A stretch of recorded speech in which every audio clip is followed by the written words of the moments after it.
9.3 NCERT math class 11 sequence and series. Sequence and series का question number कौन सा? 25 ना। 25 नंबर क्वेश्चन ये है, सुनो देखो 25 नंबर क्वेश्चन है 9.3 NCERT मैथ क्लास 11 है। क्वेश्चन ये है if A B C D are in ji P. If है A B C D are in ji P then prove that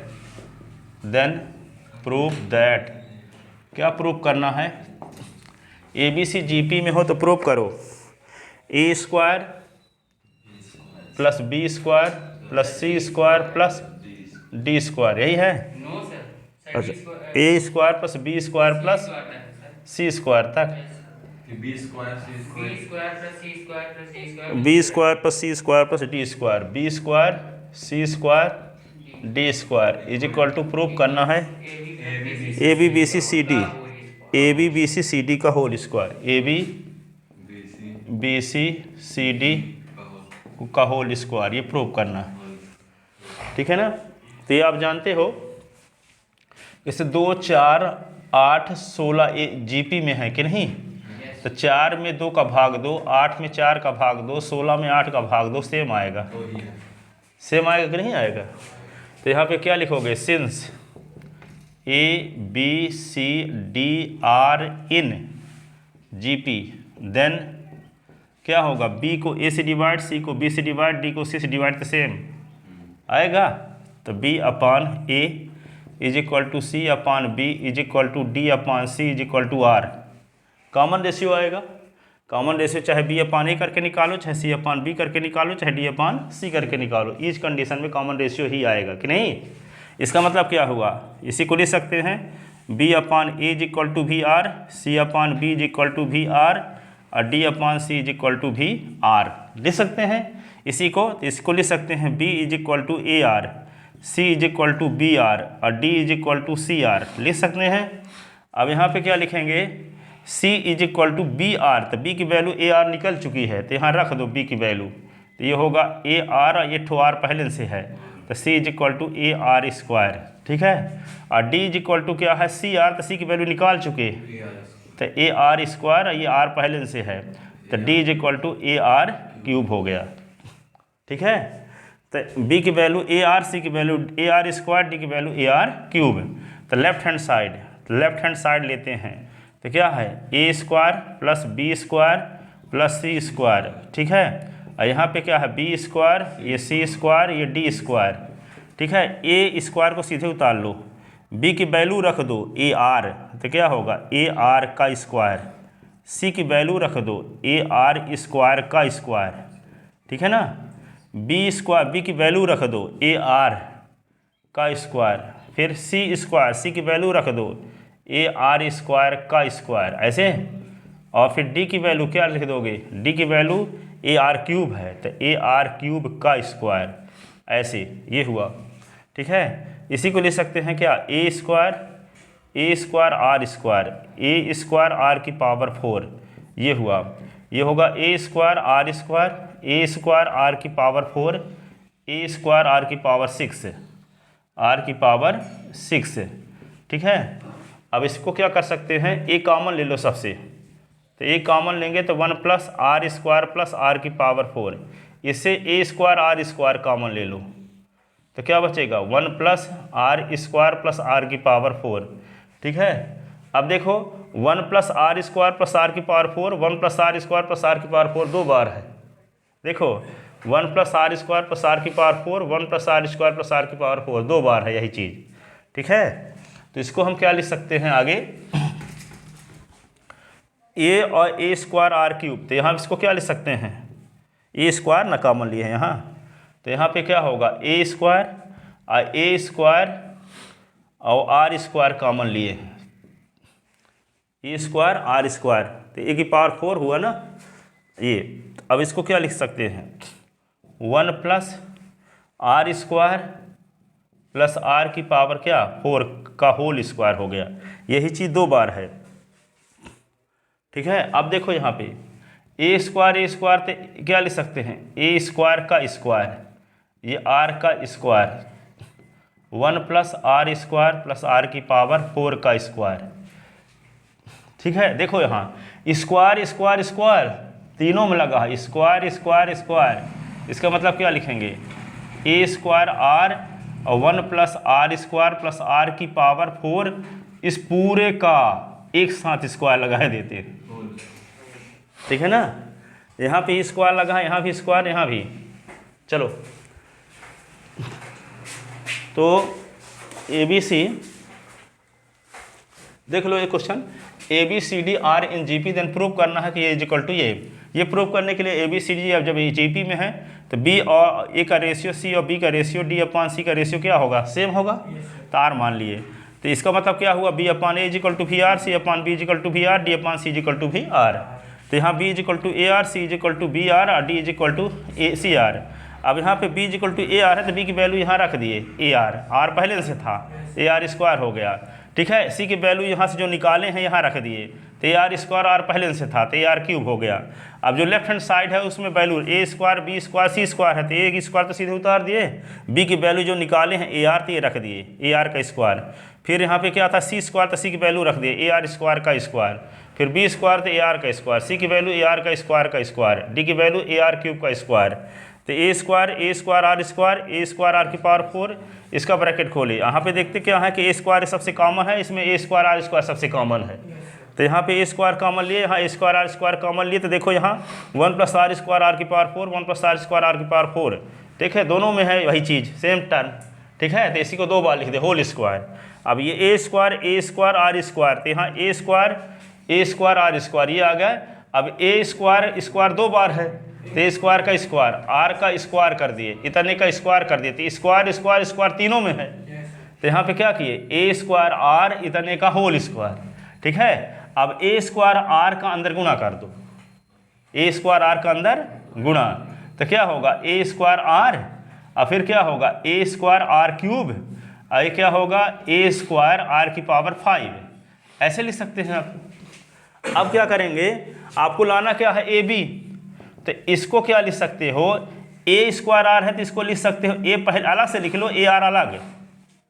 ठीक है, अब यहाँ पे क्या होगा, बी सी लाना है, तो बी सी की वैल्यू क्या है, बी सी बी और सी, तो बी की वैल्यू ए आर है ना, और सी की वैल्यू ए आर स्क्वायर, तो ए आर स्क्वायर कर दो, यहाँ ए आर स्क्वायर करोगे तो यही आएगा क्या, आ रहा है। अब फिर क्या चाहिए, सी डी, तो सी की वैल्यू क्या है ए आर स्क्वायर, तो ए आर स्क्वायर लिख दो, और डी की वैल्यू क्या है ए आर क्यूब।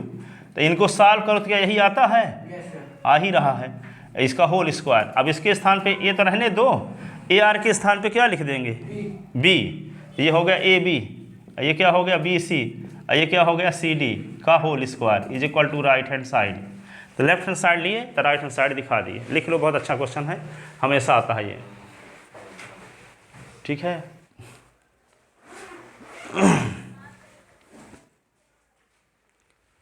तो ये क्वेश्चन नंबर 25 था, 9.3 एक्सरसाइज सीक्वेंस एंड सीरीज।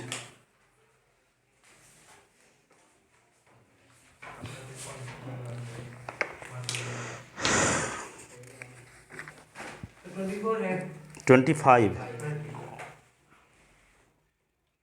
26 देखो। ठीक है, लिख रहे हो, इसको लिखोगे, हाँ 26 में देखो,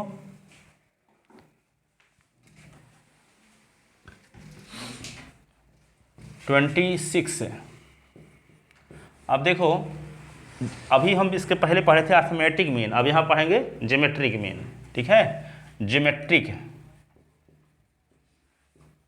मीन 26 से है ज्योमेट्रिक मीन। ज्योमेट्रिक मीन क्या होता है, आपको ये बताए थे कि जब A B C A P में हो, are in A P, then B is called arithmetic mean of A and C. B कहलाता है ए और सी का अर्थमेटिक मीन। ठीक है, अब यहाँ यदि A B C G P में हो तो b is called geometric mean of A and c. ठीक है ना, ये बताए थे। तो यहाँ पे if a B c, note लिखते हैं, note first, if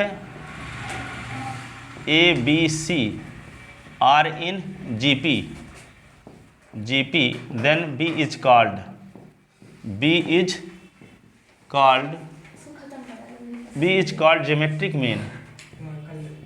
geometric mean of A and C.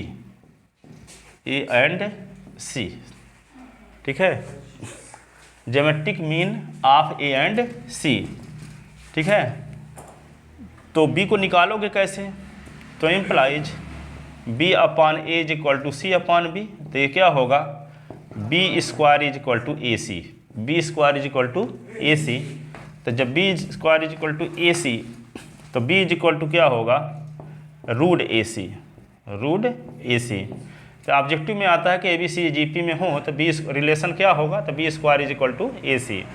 Note second, if a B c are in A P implies क्या होता है? Two b is equal to a plus c होता है ना। Two b is equal to a plus c, तो यहाँ b is equal to होता है ए प्लस सी अपॉन 2। ठीक है, तो ये ऑब्जेक्टिव के लिए 2 हैं पॉइंट। अब आगे देखो, ज्योमेट्रिक मीन यदि मान लेते हैं कोई नंबर 3 ठो नंबर 4 ठो नंबर जीपी में है, जैसे 2 4 8 16 32 64 128। तो देखो 2 और 128 के बीच जीपी के कितने टर्म हैं? 1 2 3 4 5। तो ये पाँचों ज्योमेट्रिक मीन कहलाएंगे। क्या कहलाएंगे? Geometric mean. पाँचों क्या कहलाएंगे? Geometric mean. ठीक है, तो आपको कोई ये कहे कि पाँचों ज्योमेट्रिक मीन को निकालो, जैसे वहाँ अर्थमेटिक मीन निकाला करते थे, यहाँ क्या निकालेंगे? Geometric mean. ठीक है, तो कैसे निकालते हैं देखो, जैसे 2 और 128 के बीच 5 ज्योमेट्रिक मीन निकालो। क्वेश्चन ये आ गया मान लो। ठीक है, या कि 2 और 128 के बीच 5 ऐसी नंबर फाइंड कीजिए कि उन नंबर को इनके बीच एडजस्ट कर देने से जीपी सीरीज बन जाती हो, तो वे नंबर फाइंड कीजिए, तो उन्हीं को ज्योमेट्रिक मीन भी कहते हैं। ठीक है, जीपी सीरीज के कोई भी 2 टर्म ले लिए जाएं, तो बीच में जो टर्म बचे रहते हैं वे सब क्या कहलाते हैं? Geometric mean. आईएपी के 2 टर्म ले लिए जाएं तो उनके बीच के जो टर्म होते हैं वे क्या कहलाते हैं? Arithmetic mean. ठीक है, तो यहाँ पे क्या करेंगे, जैसे उसमें किए थे इसी प्रकार यहाँ भी करेंगे। तो जैसे एक क्वेश्चन लेते हैं, क्वेश्चन नंबर क्या है? क्वेश्चन नंबर 26 है ना। तो 26 का ए नंबर अपने से बताते हैं, बी नंबर एलसीईआरटी वाला बताएंगे, है ना। तो find the 5 geometric mean between 2 and 128। 2 and 128। ठीक है, तो क्या लिखेंगे? Let G1 G2 G3 G4 G5 B 5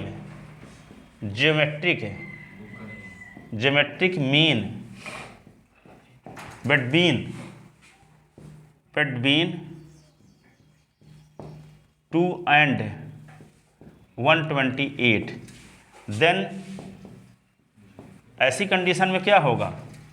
ये 2 G1 G2 G3 G4 G5 और फिर क्या लास्ट में 128 R in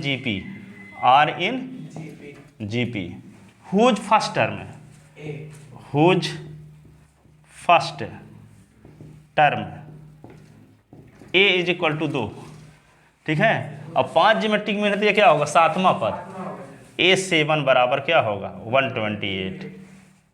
5 ज्योमेट्रिक मीन निकालना तो लास्ट वाला क्या होगा? 7वां, जैसे अर्थमेटिक मीन में करते थे। ठीक है, हाँ, तो ये क्या होगा? A7 की मदद से R निकाल सकते हो। तो A7 का फार्मूला क्या है? A R की पावर 7 माइनस 1 128। तो A R की power 6 is equal to 128। A की वैल्यू पता है 2, R की पावर 6 इज इक्वल टू 128। तो R की power 6 is equal to 128 upon 2 तो 64। तो R की पावर 6 इज इक्वल टू 2 की पावर 6, तो R इज इक्वल टू 2। ठीक है ना। आर की पावर 2 आ गया। अब देखो G1 क्या है, GP सीरीज का दूसरा टर्म है कि नहीं है। फर्स्ट ज्योमेट्रिक मीन जो है ये GP सीरीज का दूसरा नंबर में है, पहला दूसरा। तो इसको क्या लिखेंगे, G1 is equal to A2, ठीक है। तो G1 is equal to A2 को क्या लिखेंगे, AR की पावर 2 माइनस 1। तो G1 is equal to AR, तो G1 is equal to A की वैल्यू 2 है, R की वैल्यू 2, तो G1 इज इक्वल टू क्या आ गया 4।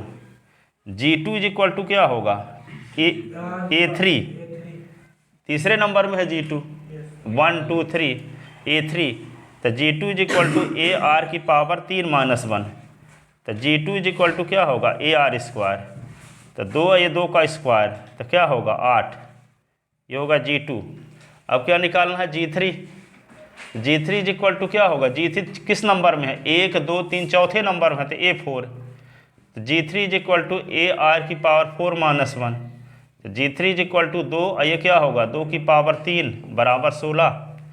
G4 क्या है, G4 1 2 3 4 चौथे पाँचवें नंबर में है, तो A5 लिखोगे। तो G4 is equal to A5 का AR की पावर 5 माइनस 1। तो G4 is equal to AR की पावर 4। तो G4 इज इक्वल टू 1 2 ये 2 की पावर 4, तो 32 हो गया, ठीक है। अब आपको क्या निकालना है G5। तो G5 क्या है, छठवां पद है, तो A6 लिखोगे। तो G5 is equal to AR की पावर 6 माइनस 1। तो G5 is equal to AR की पावर 5। तो G5 is equal to A की वैल्यू 2 और 2 की पावर 5। तो G5 इज इक्वल टू क्या होगा 64। तो 5 ज्योमेट्रिक मीन आ गए, ठीक है। Hence 5 geometric mean, hence 5 geometric mean between 2 and 128 R क्या हुआ 4 8 16 32 और 64। ये पांचों ज्योमेट्रिक मीन हुए, ठीक है। तो इस प्रकार से ज्योमेट्रिक मीन निकालते हैं, ठीक है। देखो लास्ट वाला आया है G2 वाला, हाँ ठीक है, चलो बैठो। अब देखो आगे,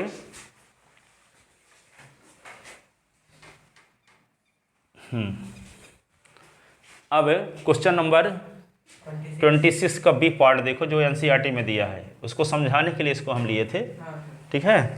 तो 26 नंबर क्वेश्चन ये कहता है कि 3 और 81 के बीच 2 अर्थमेटिक मीन निकालो, ठीक है। यहाँ हम 5 बता चुके हैं, तो 2 पूछा है केवल, ठीक है। तो यहाँ पे लिखा क्वेश्चन कुछ ऐसे है, ताकि हम जैसे लिखा हो बहु लिखते हैं। Insert 2 number between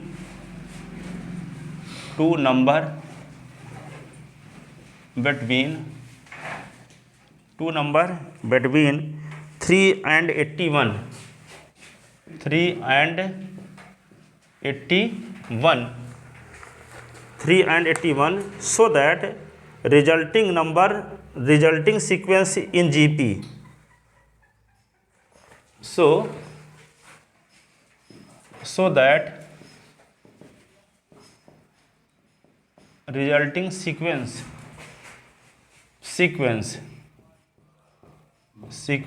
in GP। ये क्वेश्चन लिखा है, ये कहता है 3 और 81 के बीच ऐसी 2 नंबर निकालो जिन नंबर को रख देने से वह सीक्वेंस GP बन जाता हो। वह सीक्वेंस क्या बन जाता हो, GP बन जाता हो। इसका मतलब क्या है कि 3 और 81 के बीच में 2 नंबर जो होंगे वे क्या कहलाएंगे, ज्योमेट्रिक मीन कहलाएंगे, ठीक है।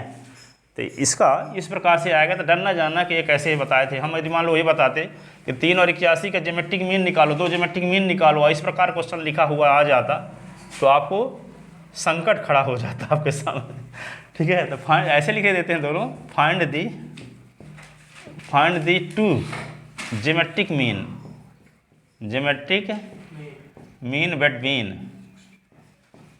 between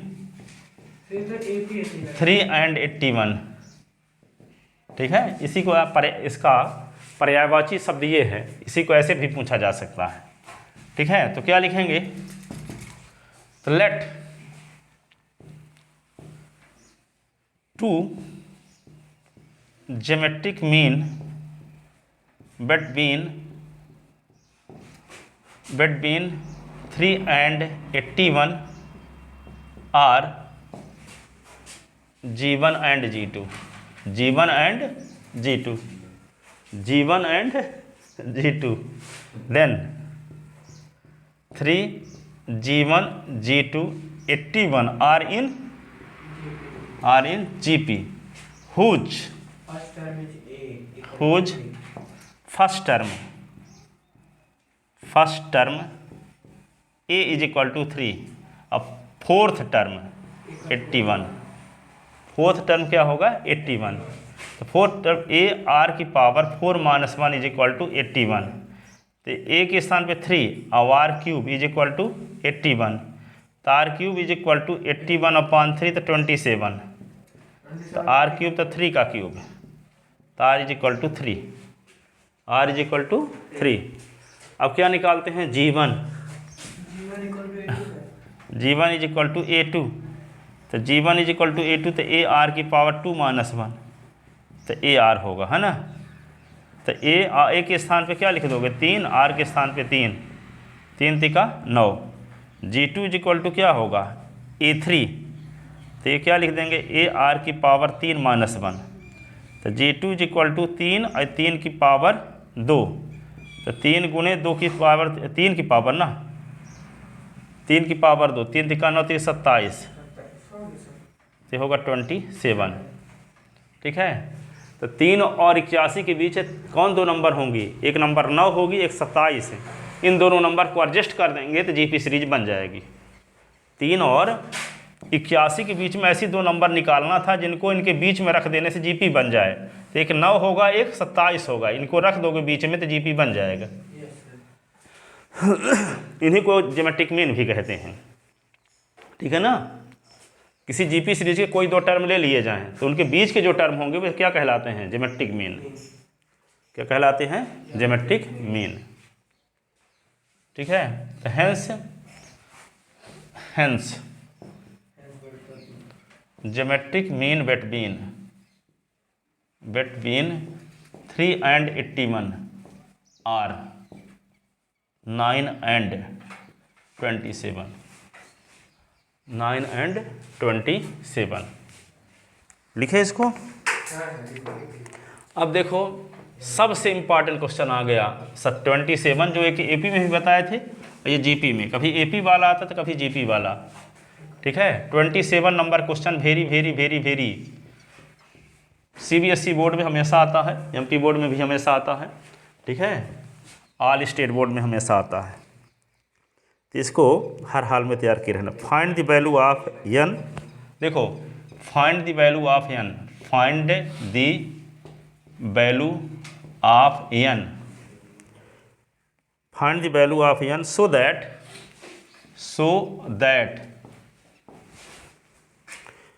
ए की पावर n + 1 और बी की पावर n + 1, ए की पावर n + 1 और बी की पावर n + 1 अपान, ठीक है, ए की पावर n बी की पावर n, ए की पावर n बी की power n।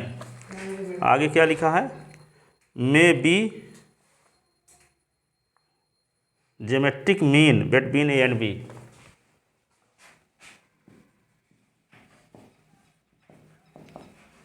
Geometric mean between A and B, यानी ए और बी का ज्योमेट्रिक मीन ये हो तो एन की वैल्यू निकालो। हाँ, यानी ए और बी का ज्योमेट्रिक मीन ये दिया है, ए और बी का ज्योमेट्रिक मीन क्या दिया है ये। जैसे मान लो आपको बताए थे ए और बी के बीच में, देखो यहाँ पे ए और बी का ज्योमेट्रिक मीन यदि हम जी मान लिए तो a G b are in G P होगा कि नहीं, आर इन जी पी, तो इम्प्लाइज क्या होगा G upon A is equal to b upon G, तो क्रॉस मल्टीप्लिकेशन, तो G square is equal to a b, तो under root G is equal to root A B, ठीक है। तो दो नंबर का ज्योमेट्रिक मीन कैसे निकालते हैं? दोनों का मल्टीप्लाई करके रूट लगाते हैं। दोनों का मल्टीप्लाई करके रूट लगा देंगे तो दोनों नंबर का क्या आ जाएगा? Geometric mean. ठीक है, तो यहाँ पे देखो ए और बी का ज्योमेट्रिक मीन ये होता है और ए बी का ज्योमेट्रिक मीन ये दिया भी है। तो कंपेयर करोगे तो क्या आएगा? जी इज इक्वल टू ये भी है, जी इज इक्वल टू ये भी है, तो ये इज इक्वल टू इसके हो जाएगा। ठीक है, तो क्या लिखोगे? गिवन दैट बिजनेस में 25 रुपए geometric mean between A and B, geometric mean between A and B is equal to A की पावर n+1 और B की पावर n+1 अपान क्या होगा? A की पावर n B की power n।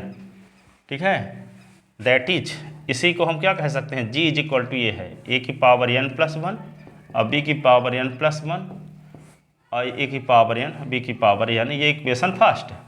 But we know that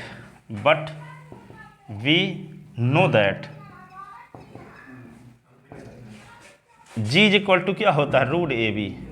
ए और B का geometric mean G is equal to root A B भी होता है। तो ये इक्वेशन हो गया सेकंड। तो जिसका लेफ्ट हैंड साइड इसके लेफ्ट हैंड साइड की इक्वल है तो राइट हैंड साइड भी क्या होगा? तो from first and second we get, तो क्या मिलेगा? A की पावर n+1 और B की पावर n+1 अपान A की पावर n B की power n is equal to root A B. ठीक है, अब इसके नीचे एक लिख लो क्रॉस मल्टीप्लिकेशन, या कि और इसको थोड़ा सा एक लाइन में लिख लेते हैं। इसी को हम लिख सकते हैं AB की पावर 1/2, इसी को लिख सकते हैं A की पावर 1/2 B की पावर 1/2 कि नहीं? रूट की पावर 1/2 होती है। ठीक है, देखो क्यों जरूरी था, तो इसको लिख लेता ना। तो इसको लिखते हैं A की पावर n+1 और B की पावर n+1 अपान A की पावर n और B की power n is equal to A की पावर 1/2 और B की पावर 1/2। इसके नीचे एक लिखो, आप क्रॉस मल्टीप्लिकेशन करो। ठीक है, तो ऊपर की एक लाइन मिटाते हैं। अब देखो यहाँ पे क्या करेंगे, इसका मल्टीप्लाई इसके एक के साथ करें तो यही रहेगा ना। तो यहाँ पे क्या लिखोगे? A की पावर n+1 और B की पावर n+1। ठीक है, अब इसी को क्या लिख सकते हैं? A की पावर 1/2 और B की पावर 1/2 और यहाँ ब्रैकेट में A की पावर n B की पावर n ऐसे। ठीक है, तो इसको क्या लिख सकते हैं? A की पावर n+1 का खुला करते हैं 1/2 और प्लस B की पावर n+1/2 ऐसे इज इक्वल टू A की पावर 1/2 B की पावर 1/2 A की पावर n B की पावर n ऐसे। इसके अंदर गुणा कर देते हैं, है ना। हम उसी क्यों उतारें, तो ये होगा A की पावर 1, देखो A की पावर 1/2 का A की पावर n के साथ मल्टीप्लाई तो n+1/2 होगा कि नहीं। अब B की पावर 1/2। ठीक है, अब इसका मल्टीप्लाई इसके साथ करेंगे तो क्या होगा? A की पावर 1/2 और B की पावर n+1/2 ऐसे। ठीक है, अब देखो क्या करने वाले हैं हम, अब जुगाड़ टेक्नोलॉजी लगा रहे हैं। ठीक है, तो एक फार्मूला आप बचपन में पढ़े थे, सुनो। A की पावर m+n यदि हो तो A की पावर m इंटू A की पावर n लिख सकते हो ना। तो इसको हम क्या करेंगे? A की पावर n+1/2 अलग और A की पावर 1/2 अलग। गूगल पे फॉर बिजनेस यहाँ भी B की पावर n+1/2 अलग और B की पावर 1/2 अलग। ठीक है, अब देखो यहाँ A की पावर n+1/2 और B की पावर 1/2, A की पावर 1/2 और B की पावर n+1/2 ऐसे। ठीक है, अब इसको इधर लाते हैं ताकि दोनों से A की पावर n+1/2 कॉमन ले सकें। देखो यहाँ पे A की पावर n+1/2 और B की पावर A की पावर 1/2 और इस वाली टर्म को इधर लाए तो A की पावर n+1/2 और B की पावर 1/2 इधर आएगा तो माइनस लग गया। ठीक है, अब इसको इधर रहने दो ये वाले को, a की पावर 1/2 b की पावर n प्लस 1/2 को। अब इस वाले पद को उधर ले जाओगे तो प्लस में है तो उधर जाएगा तो क्या होगा, माइनस में। तो ये क्या होगा, माइनस b की पावर n प्लस 1/2 और b की पावर 1/2। अब देखो a की पावर n प्लस 1/2 दोनों में है कि नहीं, हाँ, तो a की पावर n प्लस 1/2 कॉमन लेंगे तो a की पावर 1/2 और b की पावर 1/2 बचा। और यहाँ कॉमन लेंगे b की पावर n प्लस 1/2 कॉमन लेंगे तो बचेगा क्या, a की पावर 1/2 और b की पावर 1/2 बचेगा। हाँ, तो देखो इसको हम क्या करेंगे, देखो दो टर्म के बीच में इनटू यदि लगा है तो एक टर्म को एक साइड से दूसरे साइड में लाओगे तो पान होता है, ठीक है ना। तो यहाँ पे क्या करोगे, इतना जल्दी ना करना नहीं तो गलत करके चले आओगे। a की पावर n प्लस 1/2 इसको इधर लाएंगे तो पान में होगा, तो b की पावर n प्लस 1/2, ठीक है। अब इसको क्या लिखोगे, a की पावर 1/2 और b की पावर 1/2 रहने दो, इसको इधर लाओगे तो पान में होगा, तो a की पावर 1/2 b की पावर 1/2 तो ये कटेगा तो ये 1 आ जाएगा, ठीक है। तो इसको क्या लिख सकते हो आप, दोनों की पावर, जैसे आप ये फार्मूला पढ़े हो कि a की पावर n b की पावर n यदि है तो a अपान b की एक पावर इकट्ठा n लिख देते हैं, ठीक है। तो इसको क्या लिखेंगे हम, a अपान b की पावर n प्लस 1/2 लिख देंगे और यहाँ 1 लिख देंगे। इसकी पावर 1 कर देंगे। एक के स्थान पे क्या लिखा जा सकता है, a अपान b की पावर 0। देखो 1 के स्थान पे क्या लिख सकते हैं, a अपान b की पावर 0। किसी भी पद की पावर 0 करने से क्या आता है, 1। तो 1 के स्थान पे क्या लिख दें, a अपान b की पावर 0। यही क्यों लिख रहे हैं, क्योंकि यहाँ a अपान b है, इसलिए, ताकि दोनों का बेस सेम हो सके। a अपान b की पावर क्या हुआ, n प्लस 1/2,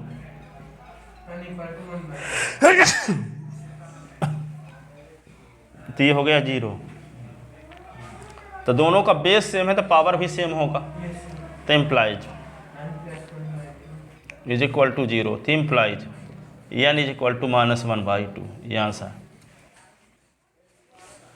तो n की वैल्यू ये होगी, है ना दमदार सवाल, आने लायक है। इस संडे को इसको तैयार किए रहना, AP वाला भी तैयार किए रहना। इस टाइप का जो AP वाला है GP वाला दोनों देंगे, पहला दूसरा यही क्वेश्चन रहेंगे, ठीक है। सब प्लस में नहीं आ सकते क्या? क्या है, एलसीएम ले लिया मैं तो कुछ भी करोगे आएगा यही। तो देखो आगे लिख लेते ना,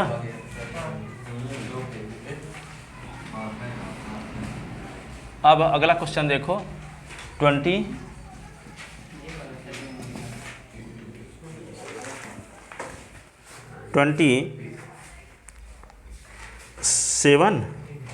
बताए थे ना। अब 28 देखो, 28 नंबर क्वेश्चन ये है, the sum of two number is, the sum of two number is 6 time their geometric mean, 6 time their geometric mean, geometric mean, their geometric mean, so that number are in the ratio, so that, सुनो, so that number are in the ratio, number are in the ratio क्या होगा, 3 + 2√2, 3 + 2√2 और ratio क्या है, 3 - 2√2, 3 - 2√2। दो number का जो सम है उन दोनों नंबर के ज्योमेट्रिक मीन का क्या है, 6 टाइम है, ठीक है। तो देखो इसका solution, let two number be a and b, according to question, प्रश्नानुसार दोनों का सम a + b = 6 इंटू इनका ज्योमेट्रिक मीन रूट ए बी होता है। ए और बी का ज्योमेट्रिक मीन क्या होता है? रूट ए बी होता है ना, अभी बताए थे अभी कि G is equal to root A B. ठीक है, तो ए और बी के ज्योमेट्रिक मीन का 6 टाइम है दोनों का सम, क्वेश्चन में दिया है ए प्लस बी दोनों का सम ए और बी के ज्योमेट्रिक मीन का 6 टाइम है। ठीक है, अब क्या हो, ये इक्वेशन हो गया फर्स्ट। अब दूसरा क्या है इसी में, इसी को हम क्या कर सकते हैं, क्या कर सकते हैं, ए और plus B is equal to 6 into 2 root A B लिख सकते हैं, 3 इंटू 2 रूट ए बी, 3 इंटू।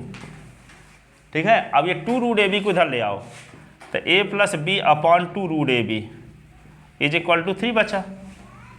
ठीक है, अब सुनो, आप एक चीज़ बताता हूँ आपको, जैसे यहाँ पे 1/2 है और 1/2 है और 4/2 है, सेम है कि नहीं है? 2/4 है, सेम है, सेम है, 1/2 और 2/4 सेम है। तो इसको हम इस प्रकार से लिख दें 1 + 2 अपान 1 - 2 और 2 + 4 अपान 2 - 4, तब भी सेम रहेगा क्या? 1 और 2 क्या हुआ? 3 अपान -1, ये क्या होगा? 6 अपान -2, इसको काट दोगे 2 1 जा 2 3 जा, तो 3 अपान -1 और ये होगा 3 अपान -1, सेम है। तो जब ये लिखा रहे तो ये लिख देते हैं, तो इस रूल को कहते हैं componendo and dividendo, componendo and dividendo, componendo dividendo. ठीक है, तो यही रूल हम लगाने वाले हैं कि जो अपान में वैल्यू है ऊपर एक बार जोड़े और अपान वाली वैल्यू को एक बार घटाए जो अपान में है। तो यहाँ पे क्या होगा, इसी को लिख सकते हैं a + b + 2 root A B और a + b - 2 root A B, यही ना। ये क्या होगा, 3/1 कर लेंगे इसमें, तो क्या होगा 3 + 1, ये होगा 3 - 1 by componendo and dividendo, componendo and dividendo, dividendo ये रूल है, हिंदी में कहते हैं योगांतरानुपात नियम। तो पहली बात तो 11वीं में पढ़ रहे हो, ठीक है, बहुत सारी चीज़ पहली बार सुनोगे। अब देखो यहाँ पे इसी को लिख सकते हैं रूट ए का स्क्वायर, रूट बी का स्क्वायर, इसी को लिख सकते हैं। और ये 2 रूट ए रूट बी, इसी को क्या लिख सकते हैं, रूट ए का स्क्वायर, इसको रूट बी का स्क्वायर, ये 2 और रूट ए रूट बी, ये 3 1 4/2, ठीक है, 3 1 4 और 3 सेकंड के 2। अब देखो यहाँ पे a² + b² + 2ab, a² + b² - 2ab, तो ऊपर क्या लिखेंगे a + b का होल स्क्वायर और नीचे a - b का होल स्क्वायर। तो ये क्या होगा, रूट ए और प्लस रूट बी का होल स्क्वायर और नीचे रूट बी का होल स्क्वायर, ये कट गया इससे, तो क्या आ गया 2, ठीक है, ये 2 आ गया। आप देखो ये 2/1 कर सकते हैं इसी को। अब ये जानते हो कि जब x² = n है तो x = होता है रूट n, तो इसका स्क्वायर हटाएंगे इस साइड का तो ये रूट में लग जाएगा, ठीक है। तो इसमें क्या लिखेंगे आगे स्टेप में, देखो इसको यहाँ पे रूट ए और plus root b upon root a minus root b, ये पूरे का whole square is equal to 2, तो root a plus root b, root a minus root B is equal to root 2। इसका स्क्वायर हटाएं तो root लग जाएगा, नहीं दोनों साइड का स्क्वायर रूट ऑफ लिए, ठीक है। अब इसके नीचे 1 लिख सकते हैं, फिर से कॉम्पोनेंडो एंड डिविडेंडो लगा दो, क्योंकि ए और बी का रेशियो निकालना है, ठीक है। तो फिर से कॉम्पोनेंडो एंड डिविडेंडो लगाएंगे, तो डिनोमिनेटर वाली क्वांटिटी ऊपर जुड़ती भी है और डिनोमिनेटर वाली क्वांटिटी सब्ट्रैक्ट भी होती है ना। तो root a plus root B है तो प्लस करते हैं root a minus root B, फिर root a plus root B से सब्ट्रैक्ट भी करते हैं root a minus root B. यहाँ पे रूट 2 में 1 ऐड करेंगे तो रूट 2 में 1 सब्ट्रैक्ट भी करेंगे, by componendo and dividendo by componendo and dividendo. ठीक है, तो ये क्या होगा, बी बी कट गया, तो रूट ए तो टू रूट ए, और ये क्या होगा रूट ए और root B minus root a plus root B. यहाँ रूट ए कट गया। सर वो दोनों में मतलब ऊपर साइड ऐड होगा, नीचे साइड हाँ, न्यूमरेटर से डिनोमिनेटर ऊपर जुड़ता है और नीचे न्यूमरेटर से डिनोमिनेटर घटता है। सर वहाँ पे ये root a minus root B है, तो नीचे आप root a plus root B कहाँ लिखा है? लिखना इसी को है, न्यूमरेटर ऊपर लिखेंगे न्यूमरेटर माइनस डिनोमिनेटर और नीचे लिखेंगे न्यूमरेटर माइनस डिनोमिनेटर, ऊपर प्लस है और नीचे माइनस, न्यूमरेटर ऊपर नीचे दोनों स्थान पे रहेगा। वो लिखे रहना यहाँ पे a upon B is equal to C upon D. ठीक है, तो ये होता है a plus B upon A minus B और C plus D upon C minus D, ये है रूल। आपको लगता ये होगा डाउट पहली बार, a प्लस बी किए हैं तो यहाँ पे ऊपर तो b कर दिए, आपको लगता होगा b से एक सब्ट्रैक्ट करना पड़ेगा, ऐसा नहीं है। देख लेना, घर में सोचते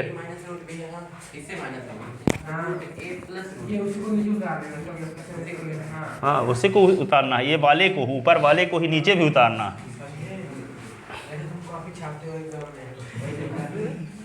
ठीक है, अब यहाँ पे क्या होगा,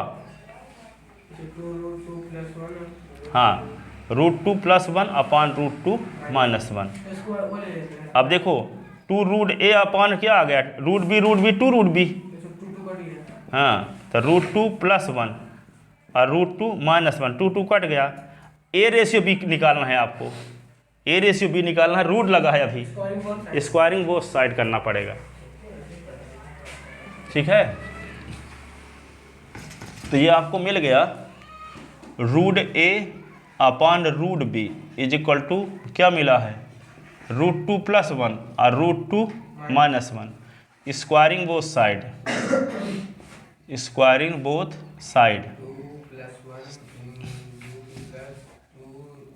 तो ए अपान बी आ जाएगा, स्क्वायर कर देंगे तो यहाँ क्या होगा रूट टू प्लस वन का होल स्क्वायर, और ये क्या होगा रूट टू माइनस वन का होल स्क्वायर, ये रूट का स्क्वायर और ये रूट बी का स्क्वायर, तो रूट हट जाएगा है ना, तो ये होगा ए अपान बी, ये ए प्लस बी के होल स्क्वायर का फार्मूला लगा हुआ, रूट टू का square minus plus two into, और यहाँ पे देखो रूट टू का स्क्वायर माइनस टू और root two into one plus one का स्क्वायर, ऐसे। तो ए अपान बी रूट टू का स्क्वायर टू ए होता है, ये two root two plus one, root two का square two minus two root two, ये प्लस वन। अब ये क्या होगा ए अपान बी, टू और one three, three plus two root two और two plus three root three minus two root two, और यहाँ पे ए रेशियो बी बराबर three plus two root two और ratio three minus two root two, hence proved. हाँ prove ना करना था यही, हाँ ए और बी का रेशियो ये आना चाहिए, तो आ गया। तो ये कई साल आ चुका है CBSE board, MP board, all state board में। ठीक है, इसको अच्छे से तैयारी किए रहना, हमेशा ये आता ही रहता है। ठीक है, इन सब नए नए क्वेश्चन को तैयार करके आओ संडे को। आप गांव घर बार बार ना जाओ, तो छोटी दीपावली में भी चले जाओ 5 दिन के लिए।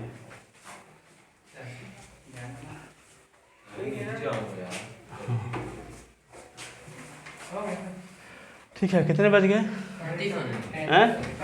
ठीक है, जाओ।